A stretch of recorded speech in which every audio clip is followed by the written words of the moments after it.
നമസ്കാരം. Raf talk ഫുട്ബോളിലേക്ക് അവർക്കും സ്വാഗതം. നെയ്മർ ജൂനിയറുടെ തിരിച്ചുവരവ് സാന്റോസിന് നൽകിയത് പുതുജീവനാണ്. അവരിപ്പോൾ മികച്ച രൂപത്തിൽ കൊമ്പനാറ്റോ പൗലിസ്റ്റയുടെ സെമി ഫൈനലിലേക്ക് കുതിച്ചെത്തിയിട്ടുണ്ട്. കൊമ്പനാറ്റോ പൗലിസ്റ്റയുടെ ഫൈനലിലേക്ക് ടീം എത്തുകയാണെങ്കിൽ നെയ്മർക്ക് ആ മത്സരങ്ങൾ കളിക്കാൻ പറ്റില്ലേ? സാന്റോസ് ആരാധകർക്ക് ചെറിയ ആശങ്കയുണ്ട്. കാരണം നെയ്മറെ ബ്രസീലിയൻ ദേശീയ ടീമിലേക്ക് ഉൾപ്പെടുത്തിയിട്ടുണ്ട്. അപ്പോൾ ഡേറ്റുകൾ തമ്മിൽ ക്ലാഷ് ആകുമോ? ബ്രസീലിയൻ ഫുട്ബോളിൽ ഒരു പ്രത്യേകത, ദേശീയ ടീമിൻ്റെ കളിയുണ്ടെങ്കിലും അവിടുത്തെ ലീഗിലെയും സ്റ്റേറ്റ് ലീഗിലെയും ഒക്കെ കളികൾ അങ്ങനെ നടന്നുകൊണ്ടേയിരിക്കും. അതിനുവേണ്ടി ബ്രേക്കൊന്നും ഉണ്ടാവില്ല. അപ്പോൾ അതുകൊണ്ട് തന്നെ നെയ്മർ ജൂനിയർക്ക് സാന്റോസിൻ്റെ ഫൈനൽ ഇപ്പോൾ സെമി ജയിക്കണം, എന്നാലേ ഫൈനൽ എത്തുകയുള്ളൂ. ഫൈനലിലേക്ക് എത്തിയാൽ നെയ്മർക്ക് ആ മത്സരങ്ങൾ നഷ്ടമാകുമോ എന്നുള്ളതാണ് ചോദ്യം. ബ്രസീലിയൻ മാധ്യമം ഗ്ലോബോ ഇതുമായി ബന്ധപ്പെട്ട് വിശദവിവരങ്ങൾ നൽകിയിട്ടുണ്ട്. നമ്മളതിലേക്കൊന്ന് പോവുകയാണ്. അക്കോർഡിംഗ് ടു റോഡ്രിഗോ കെയ്റ്റേനോ, അതായത് ബ്രസീൽ ടീമിൻ്റെ കോർഡിനേറ്റർ, അദ്ദേഹം പറഞ്ഞതനുസരിച്ച് ബ്രസീൽ ടീമിലെ താരങ്ങൾ ഒരുമിച്ച് ചേരേണ്ടത് ബ്രസീലിയയിൽ ഈ മാസം 17-നാണ്. അതായത് ബ്രസീലിന് ഈ വേൾഡ് കപ്പ് ക്വാളിഫയർ സമയത്ത് 2 മത്സരങ്ങൾ കളിക്കാനുണ്ട്. ഒന്ന് മാർച്ച് 20-ന്, ഇന്ത്യൻ സമയം പറയുമ്പോൾ മാർച്ച് 21 പുലർച്ചെ കൊളംബിയക്കെതിരെയുള്ള കളി. അതിനുശേഷം രണ്ടാം കളി മാർച്ച് 25-ന്, ഇന്ത്യൻ സമയം പറയുമ്പോൾ മാർച്ച് 26-ന് പുലർച്ചെ അർജൻറ്റീനയ്ക്കെതിരെയുള്ള കളി.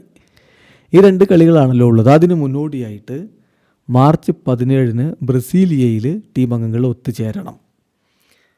നോക്കുക, കൊമ്പനാറ്റോ പൗലിസ്റ്റയുടെ ഫൈനലിൻ്റെ ഫസ്റ്റ് ഗെയിം, 2 റൗണ്ട് ഉണ്ട് ഫൈനലിൻ്റെ ഫസ്റ്റ് ഗെയിം ഷെഡ്യൂൾ ചെയ്തിരിക്കുന്നത് മാർച്ച് 16-നാണ്. അപ്പോൾ നോക്കുക, കൊമ്പനാറ്റോ പൗലിസ്റ്റയുടെ ഫൈനൽ മത്സരം മാർച്ച് 9-നാണ്, സെമി ഫൈനൽ മത്സരം മാർച്ച് 9-നാണ് ഷെഡ്യൂൾ ചെയ്തിരിക്കുന്നത്. ഇന്ത്യൻ സമയം പറയുമ്പോൾ മാർച്ച് 10-ന് കൊറിന്ത്യൻസിനെതിരെ കളിക്കും. ആ കളി വിജയിച്ചാൽ പിന്നെ ഫൈനലാണ്. ഫൈനലിലെ ആദ്യപാദ മത്സരത്തിൻ്റെ സമയമാണ് നമ്മൾ പറഞ്ഞത്, ഡേറ്റാണ് പറഞ്ഞത് മാർച്ച് 16-ന്. ബ്രസീൽ ടീം ബ്രസീലിയയിൽ ഒരുമിച്ച് ചേരേണ്ടത് മാർച്ച് 17-ന്. അപ്പോൾ അതുകൊണ്ട് നെയ്മർക്ക് ആദ്യപാദ മത്സരം നഷ്ടമാവില്ല എന്നുറപ്പാണ്. പിന്നെ മാർച്ച് 20-ന് അവർ ബ്രസീലിയയിൽ കളിക്കുന്നു. അതിനുശേഷം ടീം അവിടെ തന്നെ 24-ാം തീയതി വരെ, മാർച്ച് 24-ാം തീയതി വരെ ബ്രസീലിയയിൽ തന്നെ തുടരും. ബ്രസീലിയയിലാണ് കൊളംബിയക്കെതിരെയുള്ള കളി.